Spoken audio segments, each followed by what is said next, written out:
Guys, hari ini gue mau cerita sedikit pendapat gue gimana caranya kalian bisa mendapatkan keuntungan dari investasi emas. Temukan jawabannya setelah yang satu ini.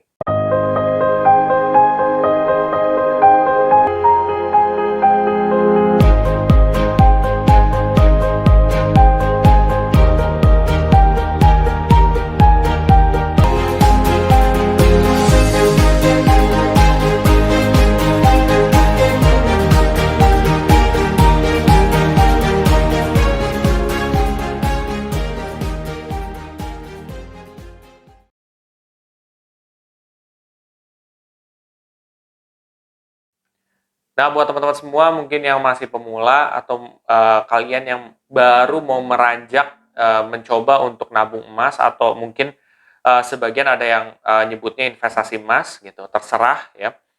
Tapi kalau misalkan kalian investasi emas, ada beberapa hal yang mesti kalian perhatikan supaya mungkin kalian bisa mendapatkan keuntungan lebih cepat. Pertama adalah spread ya. Spread emas itu pilihlah yang kecil ataupun yang rendah. Karena semakin kecil berarti semakin cepat kalian untuk mendapatkan keuntungan. Gitu. Gampangnya kayak gitu. Spread emas itu apa sih? Spread emas adalah perbedaan antara harga beli dengan harga jual atau harga beli dikurang harga jual gitu. Nah, itu kan biasanya ada selisih tuh harga jual sama harga beli kan. Misalkan selisihnya 15.000, 17,5 atau ada yang sampai 40.000. Nah, itu guys, itu yang gue maksud. Jadi selisihnya. Kalau misalkan selisihnya kecil, kan harusnya berarti kalau kalian invest dan kalian nunggu naik, tentu yang selisihnya kecil itu kalian pasti udah dapat keuntungan duluan dibandingkan yang selisihnya gede gitu. Karena kan kalau misalkan selisihnya 40.000, kalian harus investasinya itu naik lebih dari 40.000 baru kalian untung. Tapi kalau misalkan selisihnya kayak cuma 20.000 atau 17,5, kalian itu bisa lebih cepat untuk dapat keuntungannya gitu. Karena nggak perlu lama gitu kayak yang 40.000 tadi. Nah, jadi pertama, saran gue adalah cari yang spreadnya itu rendah. Itu pertama. Kedua, cobalah cari investasi yang sebenarnya friendly ya. Yang selalu gampang untuk kita gunain gitu. Jadi nggak ribet gitu. Itu penting tuh untuk dalam mendapatkan keuntungan juga. Karena semakin nggak ribet, percaya atau enggak, lo akan lebih addicted untuk investasi dibandingkan aplikasi itu terlalu ribet untuk digunain gitu loh. Karena lo udah nyaman terhadap aplikasi itu. Ketiga, caranya adalah kalian cost averaging aja. Menurut pendapat gue kayak gitu. Jadi lo no brainer gitu. Kalau misalkan lo dapat pendapatan, lo sisihin secara konsisten gitu.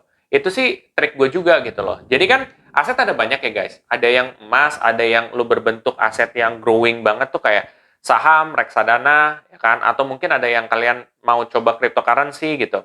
Nggak masalah gitu. Kalian bagi aja proporsinya. Dan kalau di sini kan kita ngomongin emas ya. Emas proporsinya mungkin kayak lebih di atas dari cryptocurrency lah gitu. Dan kalian konsisten aja. Kalian mampu 100.000 ya nggak apa-apa gitu. Sebulan 100.000.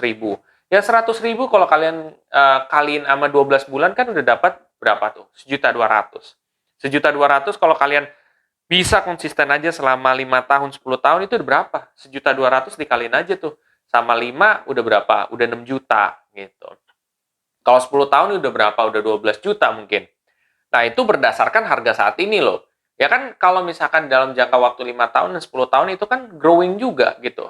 Aset berupa emas itu tuh growing juga. Nah, berapa yang bisa kalian hasilkan gitu. Jadi sebenarnya kalau instrumen yang berupa investasi, entah ada yang nggak suka bilang investasi juga, entah itu emas, mau itu reksadana gitu, entah itu mau saham, dia tuh harusnya jangka panjang. Karena kalau dalam jangka panjang, hasilnya tuh lebih kerasa gitu dibandingkan jangka pendek gitu. Mungkin lo bisa dapat hasil ya dalam jangka pendek, bisa gitu. Ya bisa, tapi pertanyaannya kerasa apa enggak gitu loh. Kalau misalkan nominal lo banyak, sebenarnya gampang kerasa gitu. Orang yang mungkin bisa menyisihkan uang untuk nabung emas 10 juta per bulannya, tentu hasilnya itu akan lebih kerasa dibandingkan orang yang bisa menghasilkan apa ya, untuk menyisihkan emas tuh 100.000 per bulannya. Tentu gitu. Karena semakin besar aset yang kita punya, berarti keuntungan dan kerugian yang kita dapat juga bisa berlipat-lipat gitu. Kalau misalkan kita lihat dari jangka panjang, kinerja masa lalu gitu, ya sekitar 10 tahun, itu tuh kan aset berupa emas tuh growing gitu. Coba aja lo bayangin gitu, kalau lo punya aset yang banyak gitu kan, berupa emas yang banyak, ya udah keuntungan kalian bisa berlipat-lipat gitu. Jadi dari segala hal kecil yang bisa kalian lakuin itu bisa bergumpal di kedepan hari. Jadi kunci yang kedua adalah menurut gue adalah konsisten. Konsisten, dan mungkin yang ketiga adalah tetap kalian harus cek nih per kuartal gitu, per 4 bulan gitu kan, entah di aset apapun termasuk emas juga gitu. Kalian cek per kuartal, dalam kurun waktu 4 bulan, growing-nya gimana nih? 4 bulan lagi gimana nih? Jadi, selain daripada kalian menunggu dan lebih santai, tapi kalian mempelajari pattern dari nabung kalian atau mungkin investasi kalian itu seperti apa gitu. Oh, berarti dalam 4 bulan pengurangannya segini ya. Oh, dalam setahun segini ya. Oh, dalam 6 bulan segini ya. Jadi kalian tahu gitu loh. Kalau misalkan kalian ke depan hari entah ngasih tahu ke teman kalian atau apapun, kalian tahu. Oh, rata-rata segini, gengs. Kalau misalkan setahun itu turunnya segini gitu.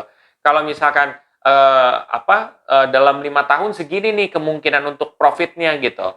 Karena nih gue baca berdasarkan ini nih, dan kejadiannya begini-gini nih, gitu. Jadi selain kalian bisa mendapatkan keuntungan, tapi kalian dapat ilmu, gitu. Ilmu itu mahal, gitu. Suatu ketika mungkin ketika kalian udah experience banyak hal, nanti kalian bisa jual ilmu kalian itu, gitu. Kalian bisa kasih tahu ke yang lain, gitu loh. Gue udah bisa ini loh, dapat ini loh dari menyisihkan duit secara konsisten atau nabung secara konsisten di emas. Jadi kayak gitu, guys. Sebenarnya kunci dalam investasi ataupun mungkin kalian mau nyebutnya, ada yang bilang nabung emas, terserah kalian gitu. Tapi ya itu, yang penting konsisten aja. Dengan konsisten, kalian punya nominal yang kecil pun dalam menabung ataupun dalam investasi, nggak masalah gitu. Karena ujung-ujungnya jadi gede gitu kan. Kecil, kecil, ya kan, lama-lama bisa jadi besar gitu. Sedikit demi sedikit, lama-lama menjadi bukit. Itu aja sih, mudah-mudahan pesan singkat gue ini bisa membantu teman-teman semua yang masih pemula untuk sedikit mengerti lebih tentang investasi. Dan ketahuilah bahwa semakin tinggi kemungkinan untung yang kalian bisa dapat, maka semakin tinggi pula potensi risikonya. Seperti itu.